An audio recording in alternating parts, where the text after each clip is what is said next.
2026 ஆண்டு பிப்ரவரி இந்த முதல் தேதியில உங்களை கர்த்தராகிய இயேசுவின் நாமத்திலே நான் வாழ்த்தி வரவேற்கிறேன். கர்த்தருடைய பிள்ளைகளே, நல்ல மேய்ப்பன், நானே நல்ல மேய்ப்பன் என்கிற தலைப்பில் ஆண்டவருடைய வார்த்தைகளை நாம் ஆராய்ந்து நிதானித்து ஒவ்வொன்றையும் ஆழமாய் சிந்தித்து கொண்டு வருகிறோம். எல்லாம் பைபிளை திறந்து கொள்ளுங்கள். இது தேவனுடைய வார்த்தை, உங்களுக்கு மிகவும் பயனுள்ளதாக இருக்கும். நம்ம கடந்த நாட்கள் ஆடுகளை பற்றி பார்த்தோம். ஏனென்று சொன்னால் அந்த வசனம் சொல்லுகிறது, நானே நல்ல மேய்ப்பன், நல்ல மேய்ப்பன் தன் ஆடுகளை அறிந்திருக்கிறான், ஆடுகளும் அவனை நன்கு அறிந்திருக்கிறது. நல்ல மேய்ப்பன் எப்படிப்பட்டவர்னா தன் ஆடுகளை அறிந்திருக்கிறார், ஆடுகளும் அவரை அறிந்திருக்கிறது. இப்பொழுது ஆடுகளை பற்றி நம்ம பார்த்தோம். ஆடுகள், அவருடைய ஆடுகள் எப்படிப்பட்டது, அவருடைய ஆடுகள் அல்லாத வெள்ளாடுகள் எப்படிப்பட்டது, செம்மறி ஆடுகள் எப்படிப்பட்டது என்பதை குறித்து பார்த்தோம். நிறைய காரியங்களை கடந்த போன 2026 ஜனவரி முழுவதும் ஆடுகளை பற்றி பார்த்தோம். பிப்ரவரி பிராக்டிக்கல், இது ரொம்ப முக்கியம். பிராக்டிக்கல் யூஸ் அண்ட் எக்ஸார்டேஷன், நடைமுறை பயன்பாடுகளும் அறிவுரைகளும். இப்போ ஆடுகள், நாம் தான் அவருடைய ஆடுகள், அவர் நம்முடைய மேய்ப்பன்.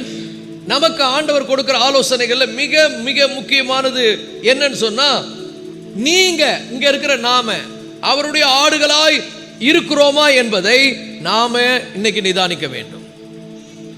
So examine whether you are among Christ's sheep. நீங்க அவருடைய ஆடுகளா அப்படின்றத பிராக்டிக்கலா நம்ம பார்க்க போறோம். அது ரொம்ப முக்கியம். நான் அவருடைய ஆடா, அப்ப நான் அவருடைய ஆடா இருக்கிறேன்னு சொன்னா என்னெல்லாம் பண்ணணும்? நான் வழி தப்பி போயிருந்தா திரும்பி வரணும். நான் வேற ரூட்ல போயிட்டு இருந்தா திரும்பி என்ன பண்ணணும்? மந்தையில வந்து நான் சேரணும். நல் மேய்ப்பனுடைய அந்த மந்தையில சேர்ந்து கொள்ளணும். ஸோ இன்னைக்கு நாம எக்ஸாமின் பண்ண போறோம். நம்மள நாம நிதானித்து அறிய போகிறோம். அல்லேலூயா. அப்ப நல்லா புரிந்து கொள்ளுங்கள். எதையாகிலும் நான் மாற்றிக்கொள்ள வேண்டும் என்று ஆவியானவர் இன்றைக்கு என்னை தம்முடைய வார்த்தையின் மூலம் உணர்த்துவாரானால் கண்டிப்பா நான் மாற்றிக்கொள்ளணும். ஏன்னா அவருடைய ஆடு அவருடைய சத்தத்துக்கு என்ன பண்ணும்? செவி கொடுக்கும். பக்கத்தில் பார்த்து சொல்லுங்க, நீ அவருடைய ஆடா இருப்பாயானால், இன்னைக்கு அவருடைய சத்தத்தை நீ கேட்பாயானால் உன்னை நடைமுறையில் மாற்றிக்கொள். நடைமுறை ஏதோ ஏட்டு சுரக்கா கறிக்கு உதவாது. கேட்டு போனேன், ரொம்ப உற்சாகமா இருந்தது, ஹாப்பியா ஃபீல் பண்றேன், அது இல்லைங்க. we have to change ourselves. நான் எங்கெல்லாம் மாறணும்? அவருடைய ஆடை பத்தி நம்ம நிறைய குவாலிட்டியை பார்த்தோம். அப்போ நல்லா புரிந்து கொள்ளுங்கள், நம்மளை நாமே கேள்வி கேட்டுக்கொள்ளணும். நான் அவருடைய ஆடு, அவருடைய ஆடா இருக்கிற நான் முதல்ல எப்படி இருக்கணும்? சாந்தமுள்ள ஒரு ஆடா இருக்கணும். அப்படின்னா இதை புரிந்து கொள்ளுங்கள், ஓநாய் போன்ற மூர்க்க குணத்தை நம்ம விட்டுறணும். அந்த மூர்க்க குணம் நமக்கு வரக்கூடாது. ஏன்னா இந்த உலகம் நமக்கு நிறைய கற்றுக் கொடுக்குது, சூழ்நிலைகள் நம்ம தூண்டுகிறது. நம்ம ஏற்கனவே எப்படி இருந்தோம்னா அந்த குணங்கள் கொண்டவர்களாக இருந்தோம், அந்த பண்பாடு கொண்டவர்களாக இருந்தோம். இப்போ ஆண்டவர் என்ன பண்ணிட்டாருன்னா, என்ன அவருடைய ஆடா என்னை அடாப்ட் பண்ணியிருக்காரு. நான் அவருடைய மந்தையில் இருக்கேன். அப்போ நான் ஓனாய் போன்ற குணம் கொண்டவனா இருக்கிறது ஆண்டவருக்கு பிடிக்காது. ப்ராக்டிக்கலாக நான் எப்படி இருக்கணும்னா, மூர்க்க குணங்கள், ஓனாய் போன்ற மூர்க்க குணத்தை நான் என்ன பண்ணணும்? நீக்க வேண்டும். அப்போ அதுக்கு என்ன பண்ணணும்? கிறிஸ்துவை போல் நான் மாற வேண்டும். I have to change like a Christ. கிறிஸ்துவை போல நான் என்ன பண்ணணும்? மாறணும். ஹல்லேலூயா. அப்போ என்ன பண்ணணும்? யோவான் 10ஆம் அதிகாரம் 16ஆம் வசனத்தில் நம்ம ஒரு வார்த்தையை வாசித்தோம். யோவான் 10ஆம் அதிகாரம் கடைசியா அந்த வசனத்தை வாசித்தோம். யோவான் 10:16. இந்த தொழுவத்தில் உள்ளவைகள் அல்லாமல் வேற ஆடுகளும் எனக்கு உண்டு, அவைகளையும் நான் கொண்டு வர வேண்டும். நல்லா புரிந்து கொள்ளுங்கள், ஆண்டவர் விரும்புகிறார். ஆண்டவர் உங்களை திரும்பவும் அவருடைய தொழுவத்துக்குள்ளே, அவருடைய அண்டர் இஸ் கேர், அவருடைய பராமரிப்பின் கீழே, அவருடைய ட்ரைனிங் கீழே கொண்டு வர விரும்புகிறார். அவருடைய ஆடுகள் தான் நீங்க. பட் ஆனால் இன்னும் என்ன இல்லை, under, you are not under him. அவருடைய கீழே இல்லை. ஏதோ உங்களை ஆட்கொள்ளுகிறது, ஏதோ உங்களை புத்தியை மாற்றுகிறது, ஏதோ உங்களுடைய எண்ணங்களை கெடுக்கிறது. அப்ப கிறிஸ்துவை போல நான் மாறணும். நான் அவருடைய ஆடு, அவரை போல என்ன பண்ணணும்? மாறணும். கிரைஸ்ட் லைக்னஸ், கிறிஸ்துவை போல நான் என்ன பண்ணுவது? மாறுவது. அப்ப என்ன பண்ணணும்னு சொன்னா, வழி தப்பி போகிறத நிறுத்தணும். நாம் எல்லோரும் ஏசாயா 53:6 நாம் எல்லோரும் அவனவன் வழி தப்பி அவனவன் தன் தன் வழியில போனோம் அப்படின்னு சொல்லப்படுது. இன்னைக்கு நிறைய பேர் வழியை மாத்திட்டீங்க. பக்கத்தில் பார்த்து சொல்லுங்க, ரூட்டுக்கு வந்துருங்க, வேற ரூட்டுக்கு போகாதீங்க. அது நல்லது கிடையாது. அது உங்களை பெரிய ஆபத்து கொண்டு போய் விட்டுரும். இன்னைக்கு பிசாசு நம்மளை வஞ்சிக்கிற விஷயம் என்ன தெரியுமா? ஏதாவது ஒரு சூழ்நிலையை காட்டி ரூட்டை மாற்றி விட்டுருவான். நாம் அந்த வழியில் போகிறவங்க இல்லை, நம்ம நேர் வழியாய் போகிறவர்கள், நாம் குறுகின பாதை வழியாய் போகிறவர்கள். நான் ப்ராட் வழியில் என் இஷ்டத்துக்கு போகிறவன் கிடையாது. I am not going to my own mind. N mind சொல்கிறபடி, என் சித்தம் சொல்கிறபடி, என் விருப்பம் சொல்கிறபடி என் இஷ்டத்துக்கு போகிற வழியில் நான் போகிறவன் கிடையாது. நான் நேர் வழியாய் போகிறவன். நான் குறுகின பாதை வழியாய் போகிறவன். சில விஷயங்களை நான் தவிர்க்கணும். அவருடைய கோலின் கீழே என்னை அவர் நடத்துகிறார். மெய்ப்பனானவன் கோலை அப்படி வச்சுட்டு அந்த கோலின் கீழே நம்மளை பாஸ் பண்ண சொல்றாரு. சிலதுன்னா பிறந்த அந்த கோல் கீழே போறது இல்லை, வேற வழியில போகுது. அப்ப பிராக்டிக்கலா நம்ம பார்க்கணும். நான் கிறிஸ்துவினுடைய மந்தையில இருக்கிறேன், நான் கிறிஸ்துவினுடைய ஆடு, நான் வழி தப்பி போறது ஆண்டவர் விரும்பல. நான் அவருடைய பிள்ளையா, under is care, under is training. அவர் என்ன ட்ரெயின் பண்றாரு, அவர் எப்படி நடக்கணும்னு சொல்லி தராரு. அதனாலதான் தாவீது சொல்லுகிறான், கர்த்தர் என் மேய்ப்பராய் இருக்கிறார். அதை உரிமையோடு சொல்லுகிறவர்கள் யாருன்னா அண்டர் இஸ் கேர், அவருடைய பராமரிப்பில் இருக்கிறவங்க, அவருடைய பாதுகாப்பில் இருக்கிறவங்க, அவருடைய வழிநடத்துதலின்படி இருக்கிறவங்க.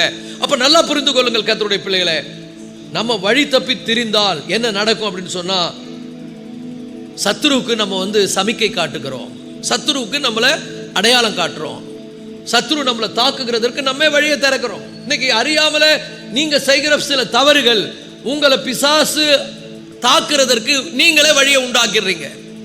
வழி தப்பி போனா என்ன நடக்கும்?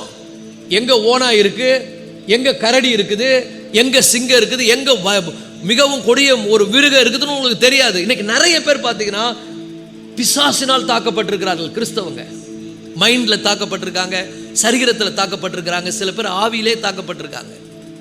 அவங்களுடைய வாழ்க்கையில பார்த்தீங்கன்னா எரிச்சலும் கோபமும் வெறுப்பும் கசப்பும் அப்படியே நிரம்பி இருக்கிறது. அப்ப என்ன ஆகிறதுன்னு சொன்னால், நீங்கள் பிசாசுக்கு கதவை திறக்கிறீங்க. இது ரொம்ப ஆபத்து. இன்னைக்கு இல்லைனாலும் என்னைக்கோ ஒரு நாள் சத்ரு உங்க மேல கை வைக்கிறதுக்கு நீங்களே வழியை திறந்து கொடுக்கிறீங்க. அவர் உங்களை தம்முடைய பராமரிப்பின் கீழ் வைக்க விரும்புகிறார். ஒரு ஆமென் சொல்லுங்க. அவர் தம்முடைய சிறகின் கீழே உங்களை மூட விரும்புகிறார். எத்தனை தூரமோ உங்களை உணர்த்துகிறார், கூப்பிடுகிறார், அழைக்கிறார். ஆனா நம்ம என்ன பண்ற, இருதயத்தை கடினப்படுத்திடுறோம். அப்ப நல்லா புரிந்து கொள்ளுங்கள், நீங்கள் வழி தப்பி திரும்போது சத்துருவினுடைய தாக்குதல்களுக்குள் ஈஸியா வெளியே நீங்க ஈஸியா போயிடுவீங்க. பிசாசு உங்களை ஈஸியா பிடிக்கிறதுக்கு அது ஒரு வழி. சில கிறிஸ்தவங்க மேல சத்துருவின் கிரிகை இருக்குது. கிறிஸ்தவங்க ரட்சிக்கப்பட்டிருப்பாங்க, சில பேர் அபிஷேகம் கூட பெற்றிருப்பாங்க, எல்லாம் பண்ணியிருப்பாங்க. பட் அவங்க பிசாசுக்கு இடம் கொடுத்துட்டு இருப்பாங்க. ஏன்னா பைபிள் சொல்றது, யாக்கோபு ரொம்ப அழகா சொல்றாரு, பிசாசுக்கு என்ன பண்ணாதீங்க, இடம் கூடாதீர்கள். எப்படி நம்ம இடம் கொடுக்கிறோம், எப்படி நம்ம பிசாசை நம்முடைய வாழ்க்கையில அவன் வழியை திறந்து விட்டுறான்னு சொன்னா, நிறைய சுயத்துல காரியங்களை செய்யறதுனால தான். மைண்ட் என்னெல்லாம் சொல்லுதோ அதெல்லாம் நம்ம செய்ய என்ன பண்றோம், முற்படுகிறோம். ஆவியானவர் சொல்றத நம்ம லிசன் பண்றதே இல்லை. ஆவியானவர் எப்படி சொல்லுவார்னா, அவர் அழகா நமக்கு அருமையா நடத்துவார். நம்ம நடக்கிறதுக்கும் வசனத்துக்கும் சம்பந்தம் இருக்கும். வசனத்துக்கும் ஏன் நான் நடக்கிறதுக்கும் சம்பந்தம் இல்லைன்னா, ஐ நீட் டு ரிப்பென்ட், நான் வரிய தப்பி போறேன்னு அர்த்தம். நிறைய ஆடுகள் இப்படிதான் இருக்குது. நிறைய ஆடுகளுக்கு என்னன்னா, அது மந்தையில் இருக்கணும்னு விரும்புறது இல்லை. அது அந்த மெய்ப்பனுடைய அண்டர் கேர்ல இருக்கணும்னு விரும்புறது இல்லை. அதுக்கு என்னன்னா, கொஞ்சம் எங்கன்னா மெய்ப்பன் ஒரு அசந்தாருன்னா எங்கன்னா சந்தில் பூந்து போயிடலாமான்னு பார்க்குது, ஏதாவது ஒரு வரிய ரூட்ல போலான்னு பார்க்குது. மெய்ப்பன் ஏன் உங்களை கண்ட்ரோல் பண்றாரு? மெய்ப்பன் ஏன் உங்களை தான் கண்காணிப்பின் கீழே வைக்க விரும்புறாரு? ஏன்னா உனக்கு ஆபத்து வந்துடக்கூடாதுன்னு தான். நீ தப்பா போனேன்னா உனக்கு ஆபத்து வரும். அப்ப நல்லா புரிந்து கொள்ளுங்கள், நான் நல்ல மெய்ப்பனுடைய ஆடா இருந்தால் அவருடைய சத்தத்தை நான் அறிந்து அவருடைய சித்தத்தை நான் செய்யும்படியாக அவருடைய வழியில என்ன பண்ணணும், நடக்கணும். தப்பான வழிக்கு பக்கத்தில் பார்த்து, தப்பான வழிக்கு போனா நாளைக்கு நீ அழ வேண்டியது இருக்கும், உனக்காக நான் கண்ணீர் விட்டு ஜெபிக்க வேண்டியது இருக்கும். பக்கத்தில் பார்த்து, தப்பான ரூட்டுக்கு போனா நீ அழ வேண்டியது இருக்கும், நான் உனக்காக ரொம்ப வேதனைப்பட்டு ஜெபிக்க வேண்டியது இருக்கும். சில நேரத்தில் ஆண்டவர் என்ன சொல்லுவார்னா, இல்லை நீ ஜெபிக்காத, கொஞ்சம் நிறுத்துன்னுவார். இவங்களுக்கு ஜெபிக்காதன்னுவார். என்ன ஆண்டவரே அப்படின்னா, இல்லை கொஞ்சம் நான் தான் இதை அனுமதிச்சிருக்கிறேன், அந்த ட்ரைனிங் போட்டோம் அப்படின்னு விட்டுருவார். சில நேரங்கள் ஆண்டவர் அப்படி தான் பண்ணுவார். ஏன்னா இதை உங்களை கண்டம் பண்றதுக்கு இல்லை, உங்களை கரெக்ட் பண்றதுக்கு. பக்கத்தில் பார்த்து சொல்லுங்க, உங்களை கண்டம் பண்ண மாட்டாரு, ஆனா கரெக்ட் பண்ணுவாரு.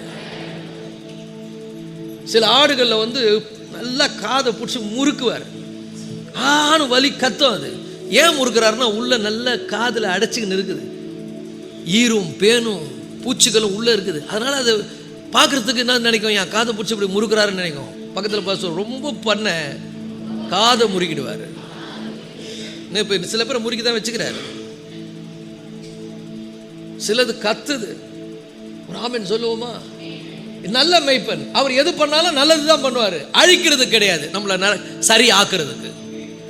ஒரு ஆமென் சொல்லுங்க. ஆனா சில நேரத்தில் நம்ம அவரை புரிஞ்சுக்க மாட்டோம். என்ன ரொம்ப காதை முறுக்கிறாருன்னு நினைப்போம். காதை முறுக்கிறது நல்லது. ஏன் தெரியுமா?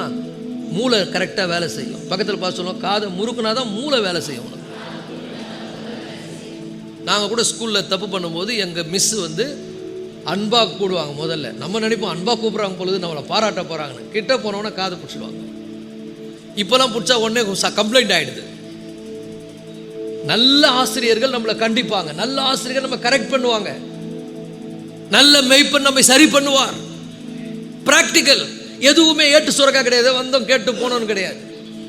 நிறைய பேருக்கு என்னன்னா ஏதோ சொல்லிட்டு விடுங்க, நீங்க மேலட்டும் சொல்லிட்டு விட்டுருங்க, நாங்கள் மேலட்டும் சொல்ற இடம் இது கிடையாது.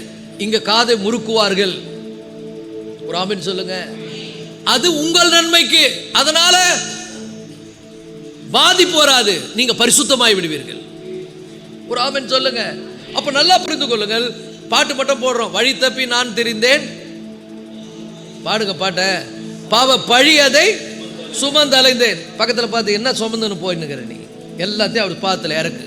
அப்படியே தூக்கி லோட் பண்ணி மைண்ட்ல வச்சு கற்பனை மேல கற்பனை, சிந்தனை மேல சிந்தனை, உடம்பையும் கெடுத்துக்கிற, மனசையும் கெடுத்துக்கிற, ஆவிக்குரிய ஜீவியமும் பாழாய் போகிறது.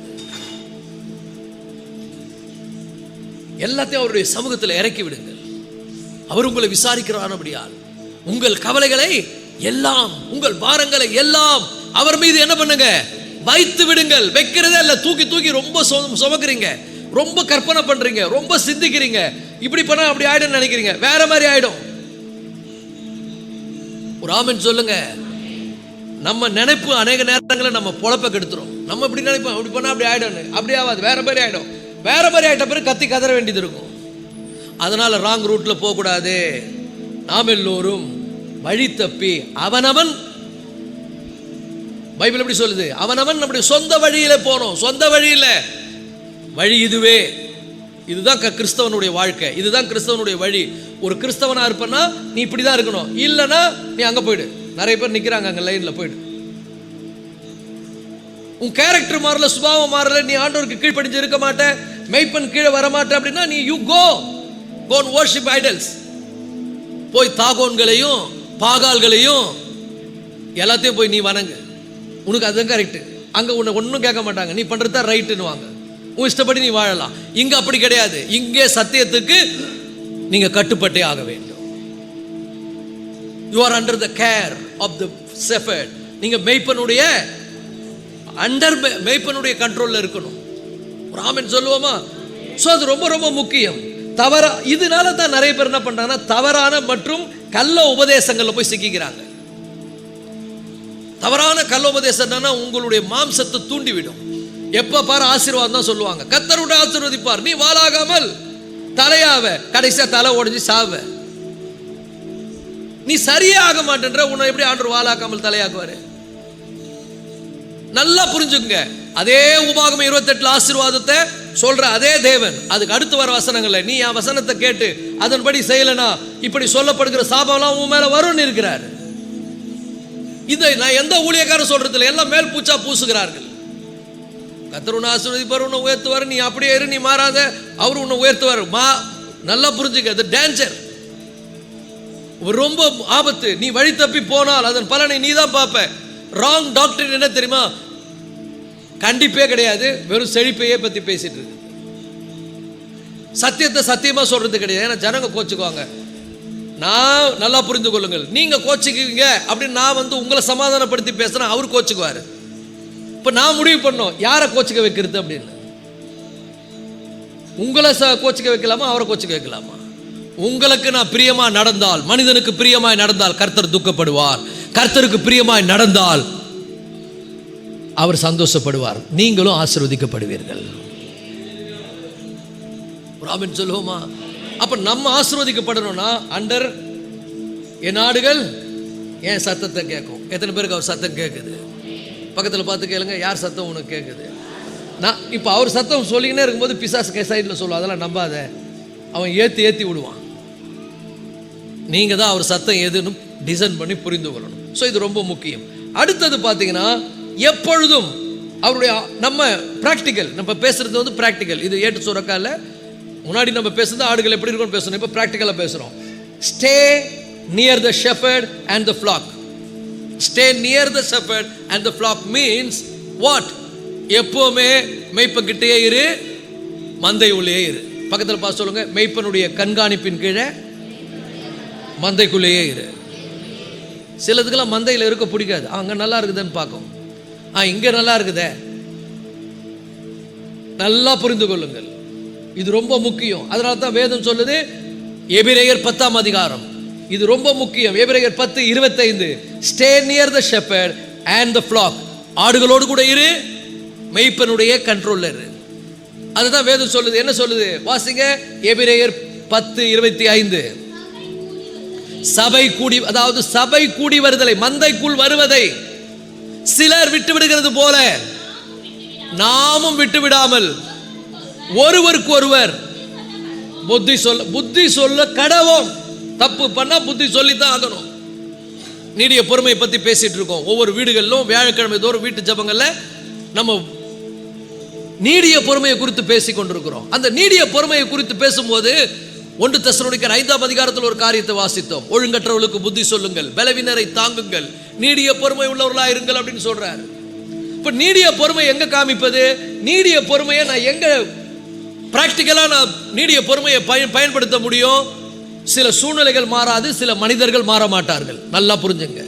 ஒரு காலம் வரைக்கும், பக்கத்தில் பார்த்து சொல்லுங்க, சில சூழ்நிலை மாறாது, சில மனிதர்கள் மாற மாட்டார்கள். ஒரு காலம் வரைக்கும் அவங்க அப்படிதான் இருப்பாங்க, அவங்க அப்படிதான் பிஹேவ் பண்ணுவாங்க, சூழ்நிலை அப்படிதான் இருக்கும். இது எதுக்குன்னு சொன்னா, கர்த்தர் அவங்கள மாத்துறதுக்கு இல்ல, என்ன மாத்துறதுக்கு. பக்கத்தில் பார்த்து சொல்லுங்க, இது அவங்கள மாத்துறதுக்கு இல்ல, என்ன மாத்துறதுக்கு. நான் மாறினா அங்க மாறிடும். மாற வேண்டியது அவங்க இல்லைங்க, நான். பக்கத்தில் பார்த்து சொல்லுங்க, மாற வேண்டியது அவங்க கிடையாது, நான். அதனால தான் சில சூழ்நிலை அப்படியே இருக்கும், சில பேர் அப்படியே தான் இருப்பாங்க, அதே தான் பண்ணுவாங்க. நீ என்னதான் ஆவியில் நிறைஞ்சவனாலும் அவங்க அப்படியே தான் இருப்பாங்க.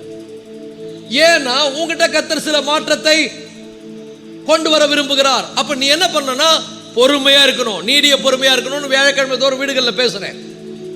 ஒரு ஆமென் சொல்லுங்க. 25 வருஷம் நீடிய பொறுமையா இருந்தாரு ஆபிரகாம். ஆனா ஆண்டவர் சொன்ன வார்த்தை நிறைவேறவே இல்லை. ஆனா விசுவாசத்தை விடல, ஆண்டவர் மேல கோபப்படல, என்னடா இப்படியே இருக்குதுன்னு அவர் ஃபீல் பண்ணல, தேவனை மயப்படுத்த. நீங்க ரொம்ப நல்லவர் ஆண்டவர். எல்லாம் கையை வைத்து சொல்லுங்க, இந்த 2026ல இந்த பிப்ரவரி மாதத்துல நீங்க ரொம்ப நல்லவர் ஆண்டவரே, நீங்க அற்புதமானவர் ஆண்டவரே, நீங்க அதிசயமானவர் ஆண்டவரே, நீர் சர்வ வல்லமுள்ளவர் ஆண்டவரே, நீர் எதை செய்தாலும் அதை என்னுடைய வாழ்க்கையில நன்மைக்காக செய்வீர் ஆண்டவரே. என் வாழ்க்கையில எல்லாம் நன்மையாய் செய்கிற தேவன் நீர் ஒருவர் மாத்திரமே ஆண்டவரே. ஹல்லேலூயா, ஹல்லேலூயா. நான் சகித்துக் கொள்வேன், பொறுத்துக் கொள்வேன், காரியங்கள் மாறும் வரை, நீர் மாற்றும் வரை நான் எங்கெல்லாம் மாறணுமோ அங்க மாறுவேன். அவங்க மாறவே மாட்டேன்றாங்களே, அவங்க மாறவே மாட்டேறாங்களே, இப்படி பண்றாங்களே, நீ மாறணும். அதுக்கு தான் கர்த்தர் அந்த சூழ்நிலை அப்படியே வச்சிருக்காரு. சூழ்நிலையும் அப்படிதான் வச்சிருக்காரு. சில பேர் உங்க வாழ்க்கையில் அப்படிதான் வச்சிருப்பார். ஏன்னா நம்ம ஜெபம் பண்ணுவோம், ஆண்டவர்கிட்ட, ஆண்டவரே இவங்களை மாத்துங்க ஆண்டவரே. மாத்தவே மாட்டார். ஏன்னா நல்லா புரிஞ்சுங்க, இஸ்ரவேல் ஜனங்கள் எகிப்திலிருந்து வாக்குத்தத்தம் பண்ணப்பட்ட தேசத்துக்கு வரும்பொழுது சில பேர் ஆண்டவர் விட்டு வச்சிருந்தார். ஏன் விட்டு வச்சிருந்தாரு? ஆண்டவர் நினைச்சா ஒரு நொடியில் அவங்களை அடிச்சு தூக்கி இருப்பாரு. ஏன் விட்டு வச்சிருந்தாரு? நீங்க நிறைய விஷயத்தை கத்துக்கணும், சிலதெல்லாம் நீங்க கத்துக்கணும், சில விஷயங்கள் மாறணும், சில எண்ணங்கள் மாறணும். அதுக்கு தான் கர்த்தர் விட்டு வச்சுங்க. பக்கத்தில் பார்த்து சொல்லுங்க, சில காரியங்களை கர்த்தர் செய்யாம வச்சிருக்கிறார்னா அவர் நோக்கத்துக்காக வைத்திருக்கிறார். நீ நிறைய விஷயம் மாறணும், மாறவே மாட்டேன்ற. எப்ப பாரு என்ன பண்ற? வீண் காரியங்களை பேசுற, வீண் கதையை கேட்கிற, சினிமா பார்க்கிற, அப்புறம் சீரியலா பார்க்கிற, செல்போனை நோண்டுற. நீ மாறுற வரைக்கும் உன் சூழ்நிலை மாறாது, ஜனம் மாறாது. போ. ஜெபமே கிடையாது, கர்த்தரை தேடுற அறிவே கிடையாது. கர்த்தரை ஒரு பக்தியோடு ஊக்கத்தோடு தேடின காலங்கள்லாம் இப்போ மலையேறி போச்சு. இருக்க சூழ்நிலை ஒஸ்டாதான் மாறுமே ஒழிய சூழ்நிலை மாறாது. எத்தனை பேருக்கு புரியுது? சூழ்நிலை மாறணுமா? நீங்க மாறுங்க. சில குணங்களை மாற்றிக்கொள்ளுங்க, சில பேச்சை விட்டு விடுங்கள், சில பழக்கங்களுக்கு முற்றுப்புள்ளி வையுங்கள். நீ தேவன் ரொம்ப நல்லவர், உன்னை மாற்றுறதுக்கு சில அப்படியே வச்சிருக்காரு மாறாம. பக்கத்தில் பார்த்து சொல்லுங்க, ஏதாவது உங்க வாழ்க்கையில மாறலையா? நான் சொல்றேன் பாருங்க. என் பொண்ணுக்கு கனடாக்கு போனா, அங்க போனா ரொம்ப வேற மாதிரி அவ்வளவு ரொம்ப இதுவாயிட்டான். நான் எவ்வளவு சொன்ன கேட்கல. ஆண்டவர் என்ன பண்ணார்? பிஆர்ல கை வச்சு ஸ்டாப் பண்ணி விட்டார் போன. இப்போ அவருடைய பக்தியும் விசுவாசம் பார்த்தீங்கன்னா வளர்ந்து ஒரு ஊழியக்காரியுடைய ஸ்டேஜுக்கு வந்துட்டா. அவன்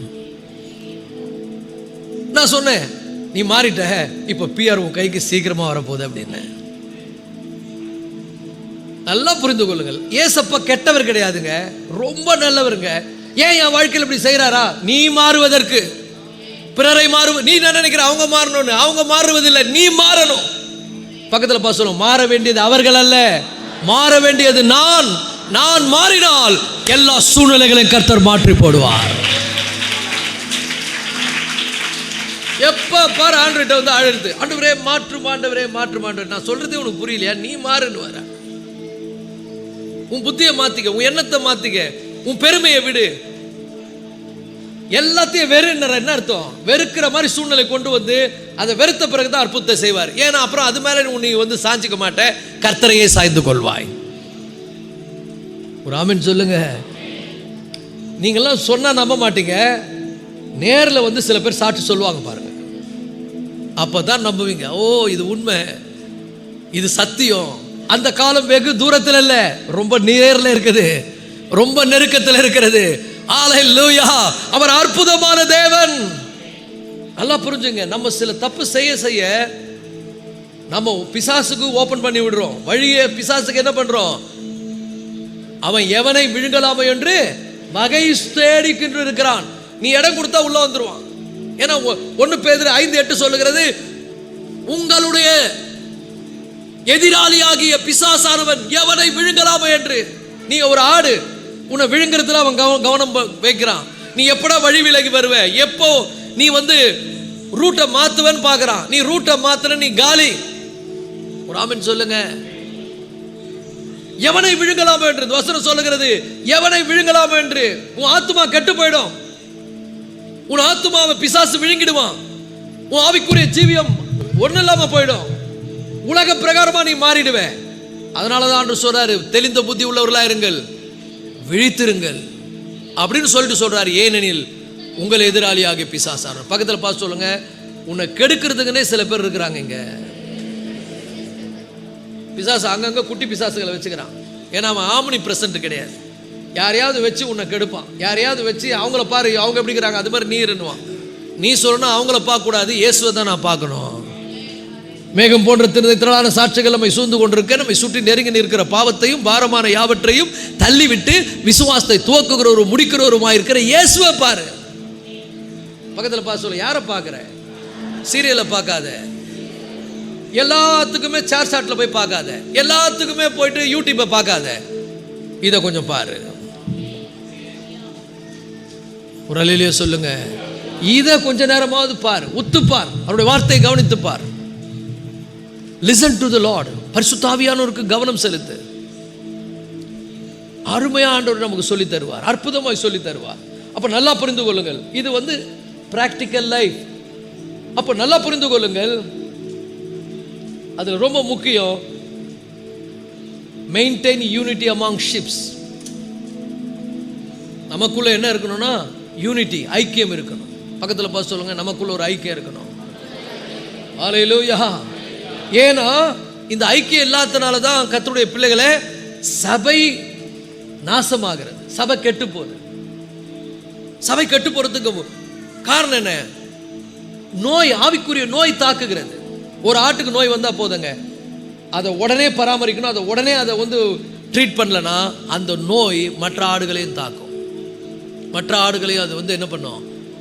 பற்றிவிடும். அதனால உடனே அதை பார்க்கணும், உடனே அதை கேர் எடுக்கணும், உடனே அதை ட்ரீட் பண்ணணும். இல்லைன்னா மற்ற ஆடுகளும் அதனால் என்ன ஆகிடும், கெட்டு போயிடும். அப்போ நல்லா புரிந்து கொள்ளுங்கள், சில நேரங்களில் ஆண்டவர் நம்முடைய வாழ்க்கையில் சில காரியங்களை அனுமதிக்கும் பொழுது அது நம்முடைய நன்மைக்கு தான்.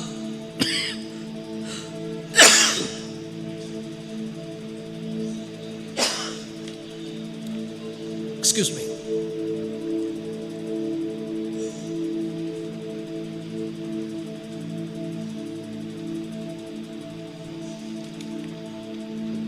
உங்களுக்கு தாக எடுக்குதா? பேசுறதுனால எனக்கு தாக எடுக்குது. அல்லேலூயா. பக்கத்தில் பாருங்க, கொஞ்சம் ஒத்து பாருங்க.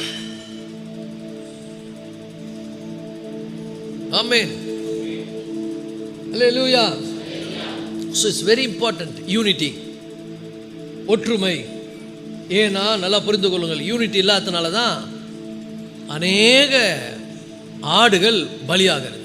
ஒரு கதை சொன்னாங்க. நம்ம நாட்டில் சொல்லப்பட்ட கதைகள்லாம் அர்த்தம் இருக்கு, அர்த்தம் இல்லாமல் கதை இல்லை. 4 எருதுகள் ஒற்றுமையாக கூடிக்கொண்டு ஒரு காட்டில் மேய்ந்து கொண்டிருந்தது. ஒரு ஆமென் சொல்லுங்க. கதையில் அங்கே எருது, இங்கே ஆடு, அதான் மேட்ரு. ஒன்றா இருந்தது. சிங்கம் பார்க்குது, எப்படியாவது இந்த ஆடுகளை இந்த மாடுகள் என்ன பண்ணோம், சாப்பிடணுமேனு பிளான் பண்ணுது. கிட்ட போக முடியல, ஏன்னா எல்லாம் ஒன்றா இருக்குது. ஒன்றா இருந்த உடனே வருது சிங்கம். ஒன்று பின்னாடி முட்டுது, ஒன்று முன்னாடி முட்டுது, ஒன்று சைடில் முட்டுது. முட்டின ஒன்று பிச்சுக்குன்னு ஓடுது சிங்கம். சிங்கம் என்ன பண்ணுதுங்க, ஓடுது. ஓடி அது யோசிக்குது, என்னடா நம்ம போனாக்கா இந்த 4 எருதும் ஒன்றாக்குது, இதை பிரிக்கணும்னு பார்க்குது. இதுதான் பிசாசனுடைய வேலை. ஒரு ஆமென் சொல்லுங்க. பிசாசனுடைய வேலை என்ன? பிசாசனுடைய வேலை என்னங்க? பிரிக்கிறது. அப்போ நரி அனுப்புது. நரி போய் என்ன பண்ணுது, இது உன்னை பற்றி இப்படி சொன்னதுன்னு சொல்லுது. அது அப்படி சொல்லி 4 எட்டையும் பிரித்து விட்டுடுது. நல்லா புரிந்து கொள்ளுங்கள், நீங்கள் மந்தைக்குள்ளே இருக்கணும். உங்களுக்குள்ளே இருக்கக்கூடிய ஐக்கியத்தை நீங்கள் என்ன பண்ணணும், காத்து கொள்ளணும். ஏன்னா ஆண்டவருடைய விருப்பம் அதுதான். யோவான் 13ஆம் அதிகாரம் 35ஆம் வசனம், இதனால் நீங்கள் என்னுடைய சீசர்கள் என்று அறிந்து உலகம் அறிந்து கொள்ளும். என் பிள்ளைகள் இந்த உலகம் எப்படி அறிந்து கொள்ளும்? வாசிங்க, யோவான் 13:35. நீங்கள் ஒருவரை ஒருவர் அன்புள்ளவர்களாய் இருந்தால், நீங்கள் ஒருவரில் ஒருவர் அன்புள்ளவர்களாய் இருந்தால், அதனால் நீங்கள் என்னுடைய சீசர்கள் என்று எல்லோரும் அறிந்து கொள்வார்கள். சாத்தானுடைய வேலை பிரிவினை ஏற்படுத்துறது. நல்லா புரிஞ்சுங்க. நம்ம சபையில் நம்ம எல்லாம் ஒரே குடும்பம். இங்க ஒருபோதும் பட்சபாதமே இல்லை. எல்லாரும் ஒரே மாதிரி தான் இருக்கணும், எல்லாரையும் ஒரே மாதிரி தான் நேசிக்கணும். இது அவருடைய மந்தை. இந்த மந்தைக்கு மேய்ப்பன் அவர்தான். ஒரு ஆமென் சொல்லுங்க. இங்க எல்லாரும் ஊக்கமாய் அன்பு கூறணும். ஒருவர் என்ன பண்ணணும், ஊக்கமாய் அன்பு கூறணும். ஏன்னா வசனம் சொல்லுது. என்ன சொல்லுது படிங்க, 35 வசனத்தை மீண்டும். 13:35. நீங்கள் ஒருவரில் ஒருவர் அன்புள்ளவராய் இருந்தால், அதனாலே நீங்கள் என்னுடைய சீசர்கள் என்று எல்லோரும் அறிந்து கொள்வார்கள். பக்கத்தில் பார்த்து கேளுங்க, உங்க பக்கத்தில் இருக்கிறவங்களை நீ நேசிக்கிறியா? அதை ஏன் கேட்குறீங்க? உட்காரும் போதே பார்த்து தான் உட்காந்தேன். யார் பக்கத்தில் உட்காரணும்னு பார்த்து உட்காந்தேன். ஐயோ அவங்க பக்கத்தில் நான் உட்கார மாட்டேன். இது கர்த்தருடைய சித்தம் கிடையாது, இது தேவ திட்டம் கிடையாது. இங்க நம்ம அன்புள்ளவர்களா இருக்கணும். ஒரு ஆமென் சொல்லுங்க. நீங்கள் ஒருவர் அன்புள்ளவர்களா இருந்தால், அதனாலே நீங்கள் என்னுடைய சீசர்கள் என்று அறிந்து கொள்வார்கள். சபைனா அது ஒரே மனம். இங்க ஒருத்தருக்கு ஒண்ணுன்னா எல்லாம் எழுந்து நிற்கணும். ஒரு ஆமென் சொல்லுங்க. எல்லாரும் அவங்கள போய் விசாரிக்கணும், எல்லாரும் அவங்கள போய் பார்க்கணும், எல்லாரும் அவங்க மேல அன்பு கூறணும், அவங்களுக்காக கண்ணீரோடு ஜெபிக்கணும். ஒரு யூனிட்டி இருக்கணும், ஒரு அன்பு இருக்கணும். அந்த அளவுக்கு நம்ம அன்புள்ளவர்களா என்ன பண்ணணும், மாறணும். அன்பு எப்படி வரும்? நீங்க ஆண்டவரோடு நெருக்கமா இருந்தா தேவ அன்பு உங்களுக்குள்ள கிரியை செய்யும். தேவ அன்பு எப்படிப்பட்டது? அகாப்பே அன்பு எப்படிப்பட்டது? தன்னை புகழாது, இருமாப்பா இராது, அயோக்கியமானதை பேசாது, தற்பொழிவை நாடாது, தீங்கு நினையாது, அநியாயத்தில் சந்தோஷப்படாது. ஒரு ஆமென் சொல்லுங்க. இந்த ஒன்று விளக்குனா எங்கேயோ போகணும், நேரமே இருக்காது. அதில் ஒரு காரியம் மட்டும் சொல்கிறேன். 13ஆம் அதிகாரத்தில் 1 கொரிந்தியர் 13ஆம் அதிகாரத்தில் அன்பை பற்றியே பேசுகிறாரு. கிறிஸ்தவர்களுடைய அழகு என்ன தெரியுமா? பக்கத்தில் பார்த்து சொல்லுங்க, உங்கள் அழகு எது தெரியுமா? அன்பு. அசிங்கமாக்குறீங்களே நிறைய பேர். பரலோகத்துக்கு போகிறவங்க, நம்ம பரலோகத்துக்கு போகும்போது பரலோகத்தில் அழகானவங்க மட்டும்தான் சேர்ப்பார் ஆண்டவர், அசிங்கமானவங்களை சேர்க்க மாட்டார். பா, ஒருத்தர் மட்டும்தான் அல்லேலூயா சொல்கிறாங்க, அதுவும் அழகாக சொல்கிறாங்க, அவங்களுக்கு கை தட்டுங்க. பரலோகம் அழகானவர்களை அங்கே பிரதிபலிக்கும். என்ன அழகு? இது உடல் அழகு கிடையாதுங்க. ஏன்னா நம்ம உடம்போட அங்கே போக போறது இல்லை, மகிமை அடி இந்த சரீரத்தோடு நம்ம போக போறோம். இது என்ன அன்புன்னு சொன்னா ஆவிக்குரிய அன்பு, ஆவிக்குரிய அழகு. அது எங்க ஆரம்பிக்குதுன்னா அன்பில் ஆரம்பிக்குது. நீங்க அன்பா இருந்து பாருங்களேன், ரொம்ப அழகா இருப்பீங்க. வெறுப்பும் கோபம் உள்ள மூஞ்ச பாருங்க, பேய் மாதிரி இருக்கும். பக்கத்தில் பாருங்க, முகத்தை பாருங்க எப்படி இருக்காங்க. சில பேர்ல அப்படியே பரலோக சாயல்ல இருப்பாங்க, சாந்தமா இருப்பாங்க, அப்படியே ஒரு அன்புள்ளவர்களா இருப்பாங்க, அப்படியே அன்பு அப்படியே நிரம்பி வழியும். சில பேர் பார்த்தீங்கன்னா மூஞ்ச பார்த்தாலே தெரியும், அப்படியே சும்மா வெறுப்பும் கசப்பும். எங்க தெரியும்? அகத்தின் அழகு முகத்தில் தெரியும், வெறியும் முகத்தில் தெரியும். ஆனா நம்ம அப்படி கிடையாதுங்க. கர்த்தருடைய பிள்ளைகளே, நம்ம கோபம் வருமா? வரும். ஆனா பாவம் செய்வோமா? செய்ய மாட்டோம். கோபம் வந்து கர்த்தர் கொடுத்திருக்கிற ஒரு அற்புதமான ஒரு உணர்வு. இன்னொருவர் நமக்கு பண்றது தப்பு என்பதை வெளிப்படுத்துறது தான் கோபம். நீ பண்றது தப்புன்றதை வெளிப்படுத்துவதற்கு கோபம். ஆனா அந்த கோபத்தை நான் தவறான காரியங்களை செய்யறதுக்கு ஈடுபட மாட்டேன். ஒரு ஆமென் சொல்லுங்க. நான் கோபம் கொண்டாலும் பாவம் செய்ய மாட்டேன். மூடனுடைய நெஞ்சில் கோபம் குடியிருக்கும். கோபம் எப்படிப்பட்டது என்று சொன்னால் அதை உடையவர்களை அழிக்கும். அதனால தான் ஆண்டு சொன்னார், கோபம் வரலாம், வந்த வழியிலே திரும்பி போயிடணும். உள்ள வச்சுக்கிது அப்படியே படம் எடுக்கக்கூடாது. அதில் அவங்க இப்படி பேசுனா நான் இப்படி பேசணும், அவங்க அப்படி பண்ணா நான் இப்படி பண்ணணும், அது மூஞ்ச பாருன்னா ஐயோ மூஞ்ச பாருன்னு நான் சொல்கிறோம், யோசிக்கவே யோசிக்காது. அந்த டைமில் கோவப்படும், அதோடு அதை மறந்துடும். அதை உள்ள வச்சுக்கின்னு நல்லா புரிந்து கொள்ளுங்கள். ஆங்கிலத்தில் ரொம்ப அழகாக சொல்லப்படுகிற love does not have a records of wrong. அது தவறை பதிவு செய்து வைக்காது. பதிவு செய்து வைத்தால் அது உங்களுக்கு தான் பாதிப்பு. அப்போ நல்லா புரிஞ்சுங்க, தப்பு செய்யாத உலகத்தில் யாரும் இல்லை, எல்லாரும் தப்பு செய்வாங்க. நீங்களே எவ்வளோ தப்பு பண்ணியிருக்கீங்க. ஒவ்வொரு நாள் ஆண்டர்கிட்ட வந்து ஐயா அப்பா ஏசப்பா என்ன மன்னிச்சிருக்கேன்னா மன்னிக்கிறாரா இல்லையா? நீ எத்தனை முறை செய்வ? உன் மூஞ்ச பாரு, இதே மாதிரி பண்ணினுக்கிறியன்னு சொல்ல மாட்டார். நம்ம அப்படியே மனதுருகி ஆண்டவர்கிட்ட கேட்கும்போது என்ன பண்ணுறது ஆண்டவர், என் பிள்ளையாச்சே, என் பசங்க எத்தனை முறை தப்பு பண்ணுது, அது நான் மன்னிக்கிறேன். என் பிள்ளை, நான் ஒருபோதும் என் பிள்ளைங்க தப்பு பண்ணால் கண்டம் பண்ணி அனுப்ப மாட்டேன், கோவப்படுவேன். எல்லாம் சொல்லுவாங்க எங்கள் வீட்டில், என் பசங்களும் சொல்லுவாங்க, எங்கள் ஒய்ஃபும் சொல்லுவாங்க, என்ன இப்போ தான் கோவப்பட்டீங்க, அதுக்குள்ளேயே எப்படி இப்படி சாதாரணமாக பேசுகிறீங்க? அதுதான் அன்பு. ஒரு ஆமென் சொல்லுங்க. கோவமே படாத மாதிரி பேசுகிறேன், எப்படி? அது தேவனுடைய அன்பு. உடனே ரிகன்சல் ஆகிடணும், உடனே அதை விட்டுடுது. நைட்டெல்லாம் படுத்துக்கணும், கனவு காண்டுறது. தபார் ப்ரெஷர் வந்துடும், உனக்கு சுகர் வந்துடும், உள்ள இருந்து எடுத்து போட்டுறத. ஒரு ஆமென் சொல்லுங்க. பக்கத்தில் பார்த்து சொல்லுங்க, கசப்பை எடுத்து போட்டுரு, வைராக்கியத்தை எடுத்து போட்டுரு, பகையை எடுத்து போட்டுரு, அன்பை உள்ள நிரப்பு. ஹல்லேலூயா.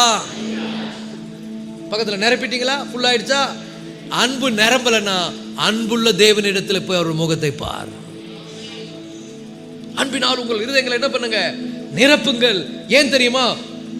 முதல் சபை பிறந்த போது அவங்க எப்படி இருந்தாங்கன்னா, அப்போஸ்தலர் 2ஆம் அதிகாரத்தில் முதல் வசனத்தில் நான் வாசிக்கிறோம். அப்போஸ்தலர் 2 முதல் 2 வசனங்களை வாசிங்க. அங்கே சொல்லப்பட்டிருக்குது பாருங்க. பெந்தேகோஸ்தே என்னும் நாள் வந்தபோது அவர்கள் எல்லோரும் ஒருமனப்பட்டு ஓரிடத்தில் வந்தார்கள். ஒரு ஆமென் சொல்லுங்க. அவர்கள் எல்லோரும் ஒருமனப்பட்டு, that means unity. அவர்கள் எல்லோரும் ஒருமனப்பட்டு ஓரிடத்தில் வந்தார்கள். ஹல்லேலூயா. இந்த ஒருமனம் நமக்கு தேவை, இந்த ஒற்றுமை நமக்கு தேவை. இந்த அன்பு நம்முடைய இருதயங்களை என்ன பண்ணணும்? நிரப்பணும். சரி, பரலோகத்துக்கு நம்ம எல்லாம் போக போறோம். பக்கத்தில் பார்த்து கேளுங்க, நீங்க எங்க வர போறீங்க? நம்ம எல்லாரும் மோட்ச பிரயாணிகள். மோட்ச பிரயாணம்னு ஒரு புக் இருக்கு, அதுல மோட்ச பிரயாணிகள். மோட்ச பிரயாணத்துக்கு போற நம்ம வழியில சண்டை போடக்கூடாது. பக்கத்தில் பார்த்து சொல்லுவோம், பரலோகத்துக்கு வர போற வழியில சண்டை போடாத. அல்லேலூயா. நம்ம எல்லாம் அங்கே தான் போய் சேர போறோம். அப்புறம் ஆண்டவர் பார்ப்பாரு, நீ இங்க வந்தா பயங்கரமா சண்டை போட போலுதுன்னு அனுப்பிட்டு வருவோம். அப்போ வழியிலேயே நம்ம என்ன பண்ணணும்னா ஒப்புரவாயிடணும். போகும்போதே ஆண்டவர் சொல்றாரு, யாருக்கிட்டையாவது உனக்கு பிரச்சனை இருந்தா நீ காணிக்க கூட செலுத்தாத, அந்த காணிக்கையை மேலே வச்சுட்டு போய் ஒப்புரவாயிட்டு வான்றார். ஒரு ஆமென் சொல்லுங்க. அப்போ நல்லா புரிந்து கொள்ளுங்கள், நம்ம சமாதானம் இல்லாம, நம்ம உள்ளத்துல மகிழ்ச்சி இல்லாம, உள்ளத்துல பல பகையும் விரோதத்தையும் கசப்பை வைத்துக் கொண்டு இந்த கர்த்தருடைய பந்தியை நீ அபாத்திரமாய் பானம் பண்ணுவாயானால் ரொம்ப டேஞ்சர். கர்த்தருடைய பந்தியில நான் கை வைக்கிறதுக்கு முன்னால நான் சொல்லுகிறேன், இது மீண்டும் சொல்றேன், உங்களை குற்றப்படுத்துறதுக்கோ உங்களை கண்டம் பண்றதுக்கோ இல்லை, உங்களை சரிப்படுத்துறதுக்கு. நீங்க சரிப்படுத்திக்கணும். இதெல்லாம் நிறைய இடத்துல சொல்ல மாட்டாங்க. அப்படியே வருவாங்க, ஏதோ ஒன்று வாயிலுக்கு பேசுவாங்க, அது ஏதோ ஒன்று இந்த இதில் அமிர்தம் கொடுக்குற மாதிரி, என்னது பஞ்சாமிர்தம் கொடுக்குற மாதிரி வாங்கி போட்டுன்னு தலையில் தடின்னு போவாங்க. ஒரு பிரயோஜனம் கிடையாது. ஆனால் இந்த பந்தி மட்டும் அப்படி எடுக்கிறது இல்லைங்க. நம்மை நாமே நிதானித்து அறிந்தால் நாம் நியாயம் தீர்க்கப்படும். ஆண்டவர் சொல்றாரு, இங்க வரதுக்கு முன்னாடி உன்னை நீயே என்ன பண்ணு, நியாயம் தீர்த்துக்கோ. நான் உன்னை நியாயம் தீர்க்கிறதுக்கு முன்னால நான் நியாயம் தீர்த்தா அது வேற மாதிரி இருக்கும். அதனால நீயே உன்னை நியாயம் தீர்த்துக்கோன்றாரு. ஒவ்வொருவரும் இங்க வரும்போது நம்மளை நியாயம் தீர்க்கணும். நான் கரெக்டா பண்றேனா, நான் சரியா, நான் இப்படி பண்ணலாமா, நான் ஆண்டவருடைய பிள்ளையாச்சே, நான் இந்த மந்தையில இருக்கிறேனே, நான் இப்படி நடக்கலாமா, நீ உன்னை நியாயம் தீர்த்து. ஆமா ஆண்டவரே நான் தப்பு பண்ணிட்டேன், சாரின்ட்டா தப்பிச்ச. இல்ல நீ பெரிய யோகிய மாதிரி, நான் பெரிய பர்ஃபெக்ட், நான் ஒரு தப்பும் பண்ணல அப்படி நீ இங்க நின்று இந்த பாத்திரத்தை அபாத்திரமா நீ பானம் பண்ணுவாயானால் கர்த்தருடைய சரீரத்தையும் கர்த்தருடைய ரத்தத்தையும் குறித்து நீ குற்றமுள்ளவனாயிருப்பாய். நீ குற்றமுள்ளவனாயிருப்பாய். அப்ப நல்லா புரிஞ்சுங்க, இதை சொல்றதுனால உங்களை எடுக்கக்கூடாதுன்னு கண்டம் பண்ணி ஆண்டவர் அனுப்புறதுக்கு இதை சொல்லல. சரிப்படுத்திக்கோ என் புள்ள, நீ உனக்கு எந்த ஆபத்தும் வரக்கூடாதுன்னு நான் விரும்புறேன். இப்படி ஒரு பெற்றோர், ஒரு தகப்பன் ஒரு பிள்ளையை, ஒரு தாய் ஒரு பிள்ளையை கண்டிக்கும் போது அந்த பிள்ளைகளுக்கு நல்ல புத்தி சொல்றாங்க. ஏன்னா நாளைக்கு வேற எங்கன்னா போய் பிரச்சனைல மாட்டிக்கூடாதுமா, இப்படி நடந்துக்கோன்னு சொல்லுவது நல்லதுக்கு. அப்பா நமக்கு சொல்றாருன்னா நம்ம நல்லதுக்கு. என்ன சொல்றாரு, நம்மை நாமே நியாயம் தீர்த்து கொண்டால், அதான் நிதானித்தறிந்தால்னு தமிழ்ல போட்டிருக்காங்க. இங்கிலீஷ்ல படிங்க. If you judge your self, நீ உன்னை நியாயம் தீர்த்தால் நான் உன்னை நியாயம் தீர்க்க மாட்டேன், நான் கை வைக்க மாட்டேன். நான் கை வச்சா கொஞ்சம் கஷ்டம். இது நிமித்தம் உங்களில் அநேகர் பலவீனரும் அநேகர் வியாதி உள்ளவர்களும் சிலர், வானா இங்க இருந்து நீ ரொம்ப கெட்டு போனேன்னா நாங்க சேர்க்க மாட்டேன், முன்னாடியே வந்துருன்னு கூட்டுக்குவார். சில பேர் சீக்கிரமா அங்க போயிடுவாங்க. நல்லா இருந்தா கொஞ்ச நாள் வைப்பார், ஏன்னா நிறைய பேருக்கு சாட்சியாகிற, உன் மூலம் நிறைய பேர் ரட்சிக்கப்படுவாங்க, நீ இருன்னு வைப்பார். நீ சரியில்லை, எல்லாருக்கும் இடரலாகிற, எல்லாரும் கெடுத்துனுங்கிற, சரி சீக்கிரம் சேர் வீட்டுக்குன்னு சேர்த்து கூட்டுக்குவார். நீ நரகத்துக்கு போக மாட்டேன், வீட்டுக்கு போயிடுவேன். ஒரு ஆமென் சொல்லுங்க. அப்புறம் இங்க நிறைய பேர் ஃபீல் பண்ணுவாங்க, கொஞ்ச நாள் இருந்திருக்கலாம் பாஸ்டர், நம்ம அவங்க இப்பயே போயிட்டாங்களே, அது ஒரு நோக்கத்தோட தான் கர்த்தர் செய்கிறார். ஒரு ஆமென் சொல்லுங்க. அப்ப நல்லா புரிந்து கொள்ளுங்கள் கர்த்தருடைய பிள்ளைகளை, சில விஷயங்களை நாம் மாற்றிக்கணும். ஆண்டவர் ரொம்ப நல்லவர். இப்படிலாம் ஆண்டவர் சொல்லி இருக்கிறாருன்றது நிறைய பேருக்கு தெரியாது. இப்படிலாம் சொல்றதுனால உன்னை குற்றப்படுத்தவோ உன்னை கண்டம் பண்ணவல்ல, உன்னை சரிப்படுத்த ஆண்டவர் விரும்புகிறாரு. உன்னை பயனுள்ள பாத்திரமா இங்க வைக்க விரும்புகிறார். உன்னை கனிதரும் திராட்சை செடியாய் கர்த்தர் மாற்ற விரும்புகிறார். இங்க வரும்போது கரெக்ஷன் பண்ணிக்க. பக்கத்தில் பார்த்து சொல்லுங்க, அங்க வரதுக்கு முன்னால உன்னையே நீ நியாயம் தீர்த்துக்கோ. இப்போ நான் சொல்கிறேன் வச்சுக்க, நீ பண்ணுறதுலாம் தப்புனாக்கா உனக்கு எரியும். நீ ஏன் இப்படி பண்ணுறது கேட்டால் உனக்கு அப்படியே பொத்துக்குன்னு வரும். நீ ஏன் நியாயம் திருத்துக்கோ, நீ பண்ணுறதுலாம் கரெக்டா. பக்கத்தில் பார்த்து சொல்லுங்க, நீ ஏன் உன்னை நியாயம் திருத்துக்கோ. அல்லேலூயா. மூஞ்ச பார்த்து சொல்லுங்க, நீ பண்ணுறதுலாம் சரியா, நீ இப்படி பண்ணலாமா. அல்லேலூயா. எப்படி இருந்த நீ இப்படி ஆயிட்டியே, நீ ஏன் உன்னை நியாயம் திருத்துக்கோ. உன்னை நீயே நியாயம் திருத்துனா உன்னை யாரும் குறை சொல்லவே மாட்டாங்க. இங்க வரும்போது சும்மா இதெல்லாம் விளையாட்டு நினைச்சுக்கிற. கர்த்தருடைய பந்தி, கர்த்தருடைய பந்தினா கோயிலில் கொடுக்குற பஞ்சாமிரதம் நினைச்சுக்கிறியா நீ? இது கோயிலில் கொடுக்குற பஞ்சாமிரதம் இல்லையா. உன்னை நீயே நியாயம் தீர்க்கணும். இது கர்த்தருடைய ரத்தத்தை குறித்தும் சரீரத்தை குறித்தும் உன்னை உணர்த்துகின்ற ஒரு இடம். இது தப்பு செய்யாத உங்க உலகத்தில் யாரும் கிடையாது. நாம் எல்லோரும் பல விஷயங்களை தவறுகிறோம். ஆனா அந்த தவறிலேயே நம்ம நிலைத்து நிற்க தேவன் விரும்புறதில்லை. நம்மளை மாற்ற விரும்புகிறார், நம்மை மறுரூபமாக்க விரும்புகிறார், நம்மை சரிபடுத்த விரும்புகிறார். நான் சரியில்லை தான், என்னை சரிப்படுத்த அவர் விரும்புகிறாரு. சில பேர் கிறிஸ்தவங்க சொல்றாங்க, சில பேர் சொல்றாங்க ஆமா கிறிஸ்தவங்க தப்பு பண்ணிட்டு மன்னிப்பு கேட்கறாங்க. நாங்களாவது டெய்லி குளிக்கிறோம், நீ குளிக்காமே இருக்கிறியா, அதான் நான் தப்புன்றேன். நான் அழுக்காயிடுச்சு நான் குளிக்கிறேன். சில பேர் வாரம் வாரம் குளிக்கிறீங்க, சில பேர் மாசத்துல ஒரு முறை குளிக்கிறீங்க. ஆனா நான் டெய்லி இயேசுவின் ரத்தத்தினால குளிக்கிறேன், கழுவி கொள்ளுகிறேன், சுத்திகரித்துக் கொள்ளுகிறேன். அப்ப ஆமாம்பா, ஒவ்வொரு நாளும் ஏதோ ஒரு மிஸ்டேக் வந்துருது. ஏதோ ஒன்று பார்க்கறதுலையோ அல்லது டைமை வேஸ்ட்டாக செலவு பண்ணுறதுலையோ, எங்கேயாவது யாருக்கிட்ட பேசும்போது பெருமையாக பேசுறதுலையோ, எங்கேயாவது பேசும்போது யாரையோ குற்றப்படுத்துவதிலேயோ, யாரையோ குறை சொல்றதுலையோ வாயை விட்டுறேன். அப்படி விடும்போது ஜெபம் பண்ணும்போது ஆண்டவர் ஒன்று ஒன்றா முன்னாடி நிறுத்துறாரு. என்ன பேசுன நீ இன்னைக்கு, ஏன் இப்படி பேசுன, நீ ஏன் இப்படி பார்த்த, நீ ஏன் இப்படி நடந்தனும் போது ஆண்டவரை அட்ஜஸ்ட் பண்ணிங்க ஆண்டவர் சொல்ல முடியல. நான் அட்ஜஸ்ட் பண்ணிக்க மாட்டேன்றாரு. ஏன் ஆண்டவரை அட்ஜஸ்ட் பண்ணிக்க மாட்டீங்க, நான் பரிசுத்தர் ஆகையால் நீங்கள் உங்கள் நடக்கைகள் எல்லாவற்றிலும் பரிசுத்தராயிருங்கள் அப்படின்னு ஆண்டவர் சொல்றார். உணர்வதும் கிடையாது, எதுவும் கிடையாது, அப்படியே பாவம் செய்யறது. இது கோயிலில் கொடுக்குற அமிர்தம் நினைச்சுக்கிறேன். நீ என்ன சுண்டலை இது வாங்கி போட்டு சாப்பிட்டு போறதுக்கு? தயவு செய்து புரிந்துக்கோ, கர்த்தருடைய பந்து இது குற்றம் உள்ளவனா மாறாத. உன்னை கர்த்தர் சரிப்படுத்த விரும்ப. எல்லாரும் தப்பு செய்யறோம், தப்பு செய்யாத உலகத்தில் யாரும் கிடையாது. வேதம் சொல்லுகிறது எல்லோரும் பாவம் செய்து தேவ மகிமையற்றவர்களாய் போறோம். இப்ப ஆண்டவர் என்ன பண்றாரு, என்னை யாராவது தேடுகிறானான்னு பரலோகத்திலிருந்து பார்க்கிறாரு. யாராவது மாறுறானா, யாராவது உணர்றானா? வேதம் சொல்லுகிறது கர்த்தருடைய கண்கள் நீதிமான்கள் மேல் நோக்கமாயிருக்கிறது, தீமை செய்கிறவர்களுக்கோ அவருடைய முகம் விரோதமாயிருக்கிறது. நாம் தீமை செய்யாதிருந்தால் நமக்கு நன்மை, நமக்கு தீமை செய்கிறவ யாரு? அல்லேலூயா. நீங்க நல்லதே செய்யுங்க, கர்த்தர் பாருங்க உனக்கு தீமை செய்கிறவனே உனக்கு நன்மை செய்கிறவனா கர்த்தர் மாற்றாரா இல்லையா பாரு. தீமை செய்யறவங்களுக்கு தீமை செய்துக்கினே இருக்கிறீங்க. தீமை செய்யறாங்க தீமை செய்யணும், தீமை செய்யறாங்க தீமை செய்யணும் நினைக்காத. நீ தீமையினால் வெல்லப்படாமல் தீமையை நன்மையினால் வெல்லு. ஹல்லேலூயா. அப்ப நல்லா புரிந்து கொள்ளுங்கள் கர்த்தருடைய பிள்ளைகளே, நாம பரலோகத்துக்கு போறோம். வழி இது, போயிட்டே இருக்கிறோம். நாம் எல்லோரும் யாரு? பிரயாணிகள் கூட்டத்தில் இருக்கிறோம். போகும்போது நான் போற இடம் எங்க, அதுக்கேற்ற மாதிரி நடந்துங்க. வழியில சண்டை போடாதீங்க. கசப்பு, வைராக்கியம், தேவையில்லாத பேச்சுக்கள், தேவையில்லாத எண்ணங்கள் எல்லாத்தையும் விட்டு ஒழிங்க. Because I am going to heaven. ரொம்ப நாள் இந்த உலகத்தில் இங்க இருக்க போறதில்லை. இந்த சபையில இந்த இடத்துல நீ ரொம்ப நாள் இருக்க போறதில்லை. ஒரு நாள் வரும், பாஸ்டர் ஜாய் சாமல் இல்ல போயிட்டாருன்னு வாங்க. நான் என்னையே சொல்லிக்கிறேன், அன்னைக்கு பிரசங்கம் நான் இருக்க மாட்டேன். நான் யாருக்காக இங்க நின்று பேசினோ அவரோடு கூட நான் இருப்பேன். ஏன்னா அதுக்கேற்ற மாதிரி நான் வாழ்ந்து இருக்கிறேன்றது என்னுடைய வாழ்க்கை சாட்சி கொடுக்கும். இங்க வரும்போது சும்மா அப்படியே வருத்து ஏனோ தானே. இன்னொன்று நல்லா புரிந்து கொள்ளுங்கள், இது ஏதோ தீர்த்தம் பஞ்சாமிர்தம் நினைச்சிடாத. இது ஒரு ஏதோ கடமைக்கு செய்யற ஒரு இடம் கிடையாதுங்க. இது ஏதோ ஒரு பூஜை பொருள் நினைச்சிடாத. வாழ்க்கையை மாற்றுகின்ற இடம், உன்னை உணர்த்துகின்ற ஒரு இடம். நீ பலிபீடத்துக்கு முன்பாய் வருகிறாய், பரிசுத்த சன்னதிக்கு முன்னாய் வருகிறாய். கர்த்தராகிய இயேசு கிறிஸ்து உனக்கு முன்பாக சிலுவையில் அறையப்பட்டவராய், முள்முடி சூட்டப்பட்டவராய் பிரத்யட்சமாய் உன் கண்களுக்கு முன்பாக இருந்து கொண்டிருக்கிறார்.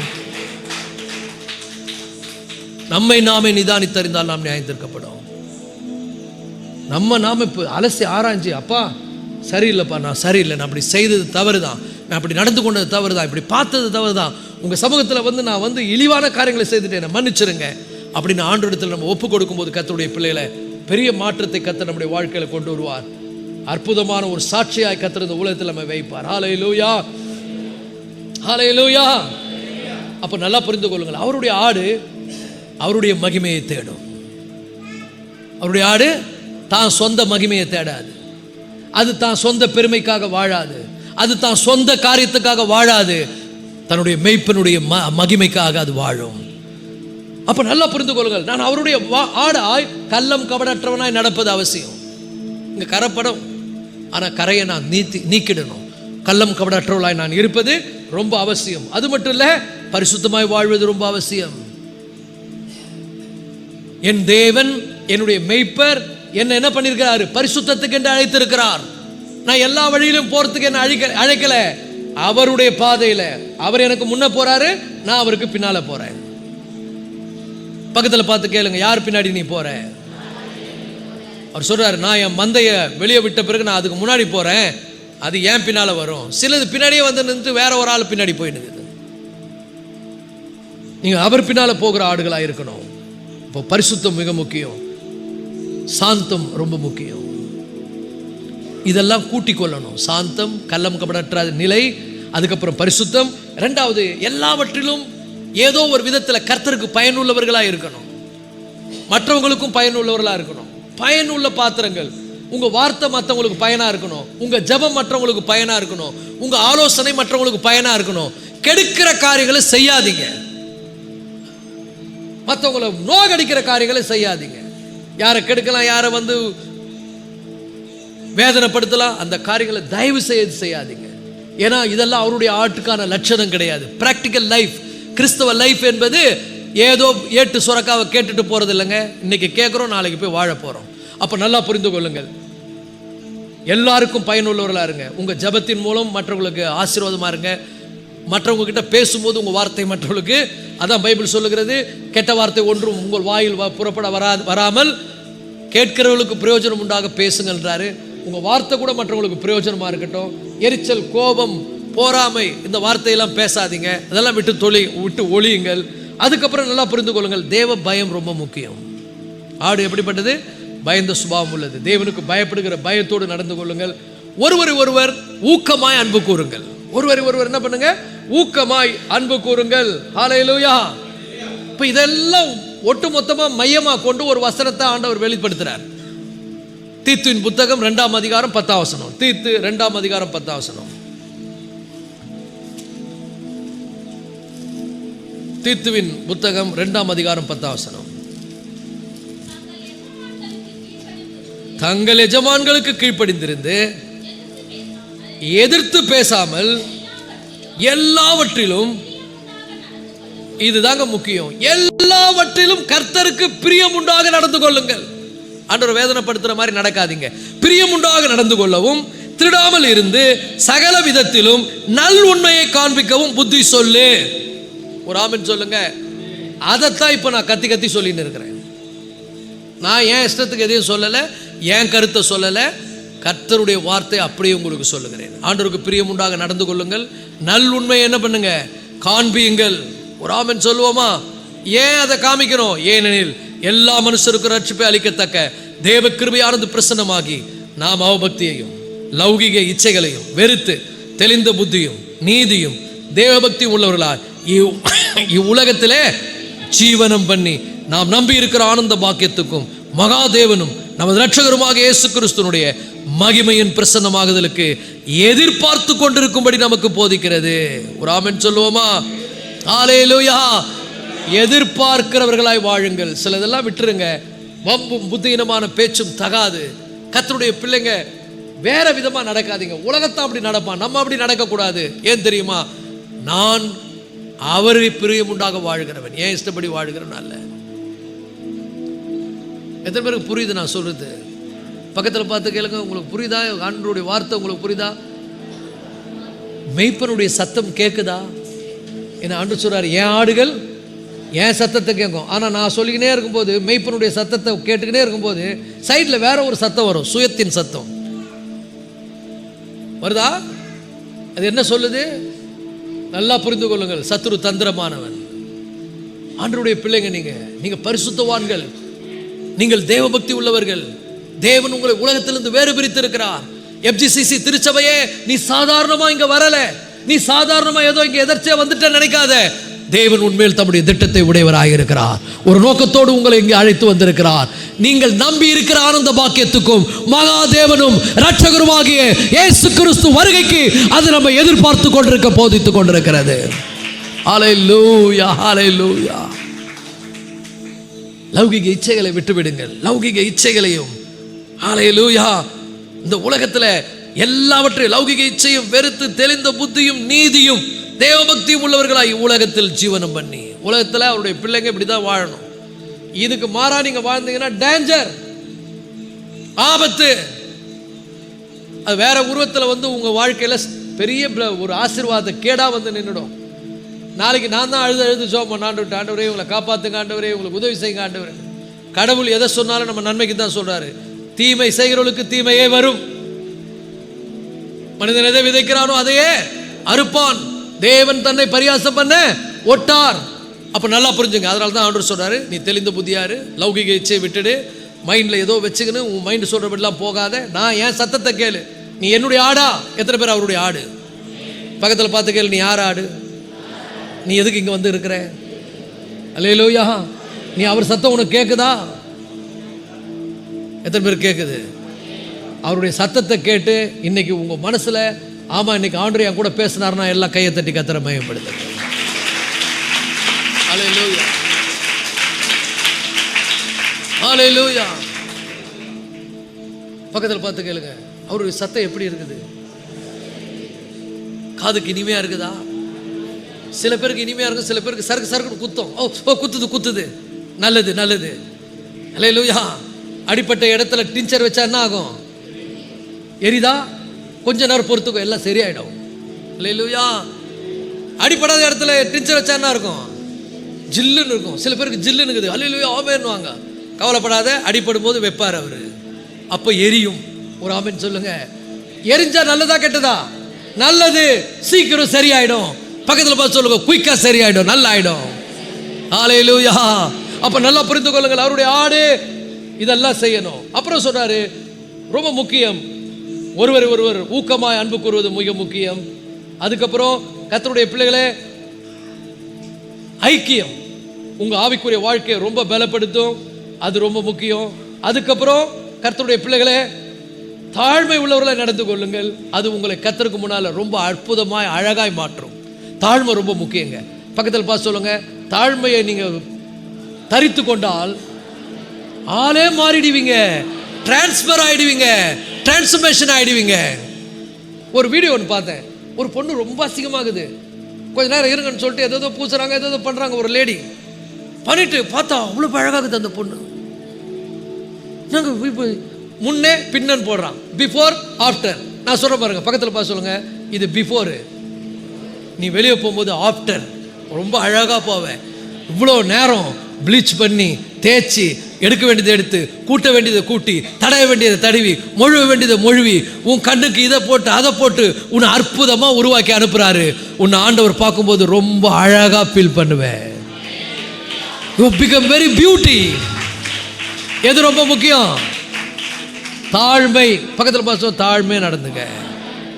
எந்தெந்த மையோ பூசுற, இந்த மைய கொஞ்சம் போடு, தாழ்மை, அழகா மாறிடுவேன்.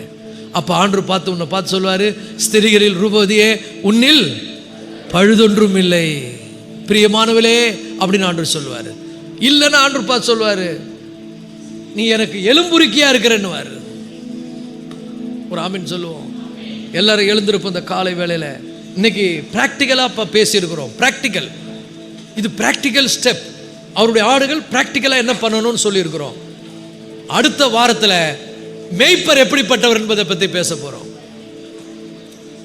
நல்ல மேய்ப்பர் எப்படிப்பட்டவர், ஆடை பற்றி பேசியாச்சு, ஆடுனுடைய பிராக்டிக்கல் லைஃபை பேசியாச்சு. அடுத்த வாரத்தில் கர்த்தருடைய பிள்ளைகளை மேய்ப்பனை பற்றி பேச போறோம். மேய்ப்பன் எப்படிப்பட்டவர், நம்முடைய மேய்ப்பன் எவ்வளவு அற்புதமானவர் என்பதை குறித்து பேச போகிறோம். இந்த காலை வேளையில் கர்த்தருடைய பிள்ளைகளை ஆண்டவரை நோக்கி நம்ம திருவிருந்துக்கு நேராக போக போறோம். ஒரு அற்புதமான ஒரு திருவிருந்துங்க இது. இது சாதாரணமாக நினைச்சுக்காதீங்க. இது ஏதோ ஒரு சடங்குக்கோ சம்பிரதாயத்துக்கோ கடமைக்காக வைக்கப்பட்டிருக்குதுன்னு நினைச்சிடாதீங்க. இதை கொடுக்கிறவங்க ரொம்ப பயபக்தியாக கொடுக்கணும், இதை வாங்குறவங்க ரொம்ப பயபக்தியாக வாங்கணும், உங்களை நீங்களே மாற்றிக்கணும். இது ஏதோ ஸ்நாக் கொடுக்குறாரு பாஸ்டர் நினைச்சிடாத. ஸ்நாக் கிடையாது, இது வாழ்க்கையை மாற்ற இடம். இது பலிபீடத்துக்கு முன்னால் வர உன்னை நீயே உணர்ந்து உன்னை நீயே சரிப்படுத்திக்கொள். அல்லேலூயா. அந்த காலை வேளையில் கர்த்தரை நோக்கி நம்ம பார்க்க போகிறோம். தோத்துறோம். எல்லாரும் கரங்களை உயர்த்தி கர்த்தரை நோக்கி நம்ம பார்க்க போகிறோம். எல்லா கரங்களை உயர்த்துங்க, எல்லா கைகளை உயர்த்துங்க. ஹல்லேலூயா. ஆண்டவரை ஆராதிங்க, துதிங்க, ஸ்தோத்தரிங்க. ஹல்லேலூயா. மகிமை உள்ள தேவன். ஹல்லேலூயா. நல்லவர் அவர், மாறாதவர், பெரிய காரியங்களை செய்கிறவர். கர்த்தருடைய